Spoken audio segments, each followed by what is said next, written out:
रुक जाना नहीं परीक्षा 2025।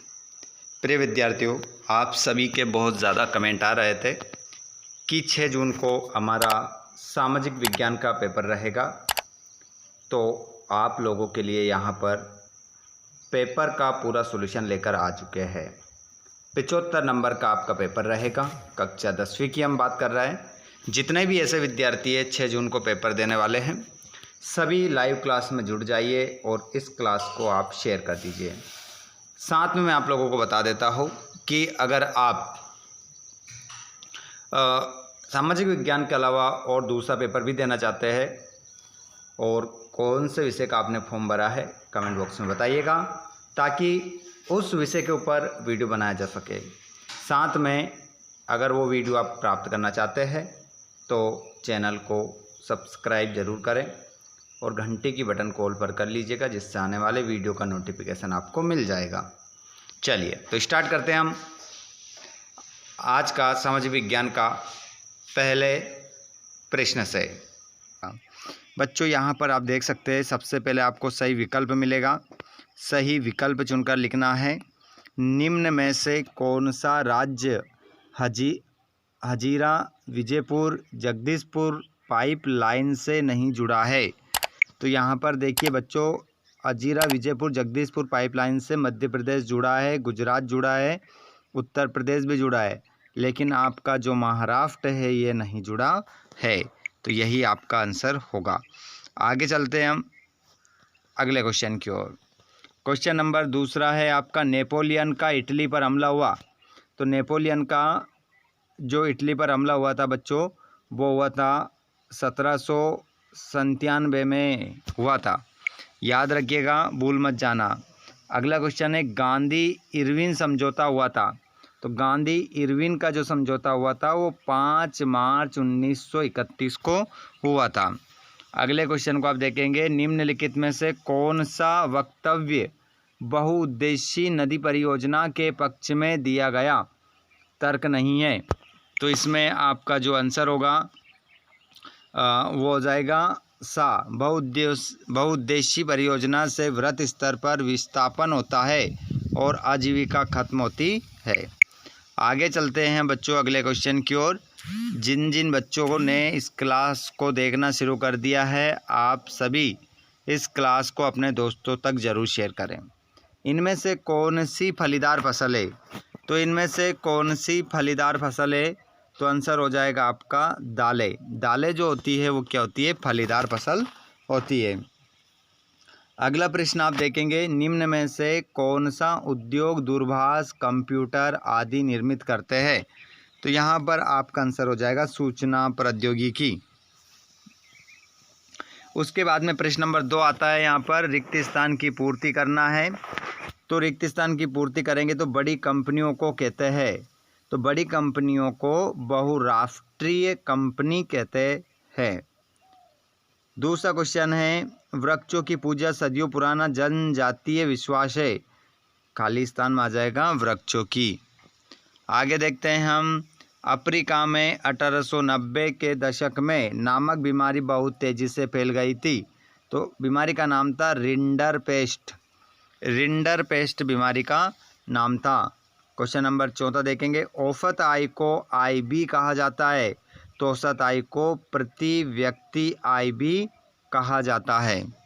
आगे चलते चले हम, क्वेश्चन अच्छे से लिखते चलना। अपने हाथ में कॉपी और पेन ज़रूर उठा कर रखिएगा। और जो भी भाई बहन हमारे इस चैनल पर पहली बार आए हैं, चैनल को ज़रूर सब्सक्राइब करें नेक्स्ट वीडियो को पाने के लिए। और आप सभी इस क्लास को अपने दोस्तों को भी शेयर ज़रूर करें। देखिए बच्चों, 5वां क्वेश्चन, प्रश्न नंबर 5वां, तृतीयक क्षेत्र को B कहा जाता है। तो तृतीयक क्षेत्र को सेवा क्षेत्र B कहा जाता है। बैंक पर देने वाले ब्याज से ऋण पर अधिक ब्याज लेते हैं। तो यहाँ पर आपका आंसर हो जाएगा औपचारिक ऋण। औपचारिक ऋण आपका आंसर हो जाएगा। औपचारिक ऋण आपका सही उत्तर इसमें हो जाएगा। आगे हम चलते हैं और सही जोड़ी यहाँ पर मिलाते हैं। नेपोलियन की हार 1815 में हुई थी और रोलेक्ट एक्ट कब आया? 1919 में आया।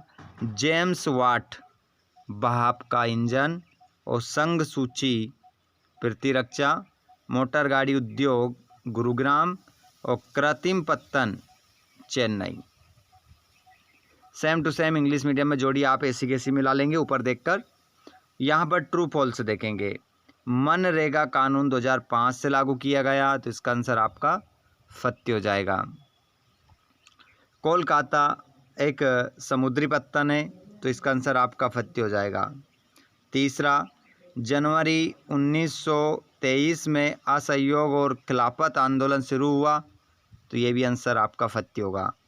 18वीं सदी तक मशीन कपड़े के अंतर्राष्ट्रीय बाजार पर भारत का दबदबा था, तो इसका आंसर आपका सत्य होगा। आगे चलिएगा। लोकतंत्र में सभी नागरिकों को एक ही वोट का अधिकार है, तो इसका आंसर आपका सत्य हो जाएगा। हरियाणा राज्य की प्रति व्यक्ति आय सबसे अधिक है, तो ये भी आपका सत्य होगा। वन वर्ड एक शब्द में उत्तर अब देना है आपको।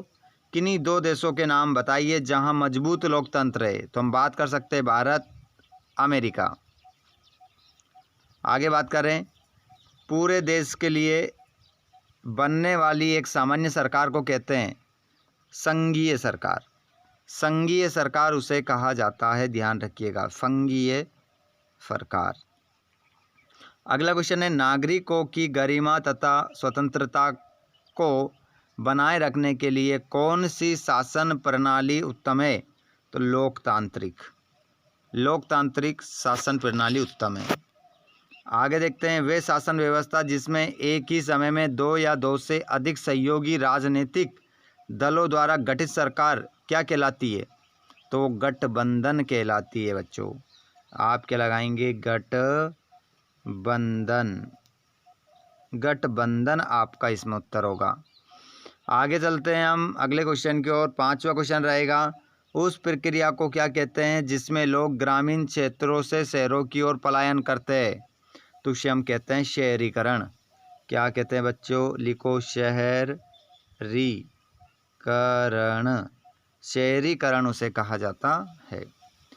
सामाजिक विभाजनों का प्रमुख आधार क्या है? तो इसका आंसर आपका जाति हो जाएगा। और अगले क्वेश्चन को देखेंगे, मुद्रण तकनीक सबसे पहले किन देशों में विकसित हुई? तो आंसर हो जाएगा, जैसे कि हम बात कर सकते हैं, चीन की। उसके बाद आप यहाँ पर देख सकते हैं क्वेश्चन नंबर 6 देखा आपने, क्वेश्चन नंबर 7 भी देख लो। इन क्वेश्चनों को अच्छे से लगा लीजिए, नंबर पूरे में से पूरे चाहिए, तो इस क्लास को आप पूरा लगाएं और बहुत ही शानदार अपनी तैयारी को करें आप। मृदा अपरदन किसे कहते हैं? पूरा क्वेश्चन पेपर इंग्लिश मीडियम और हिंदी मीडियम में देख सकते हैं आप। यहाँ पर 17, 18, 19, 20, 21, 22, 23 ये मानचित्र में दर्शाना है आपको, ठीक है। तो इस प्रकार आपका पूरा पेपर यहाँ पर कंप्लीट हो जाता है। इनमें से अगर किसी भी प्रश्न का आंसर आपको चाहिए तो आपको मिल जाएगा। आप हमारे टेलीग्राम से जुड़ सकते हैं, लिंक डिस्क्रिप्शन में, और हमारे व्हाट्सएप ग्रुप से आप जुड़ सकते हैं, जहाँ पर लिंक डिस्क्रिप्शन में तुरंत आपको जो भी आंसर आप बोलेंगे व्हाट्सएप ग्रुप पर जुड़कर आप कमेंट कर सकते हैं, तो आपको तुरंत आंसर सेंड कर दिया जाएगा। धन्यवाद, थैंक्स फॉर वॉचिंग, जय हिंद।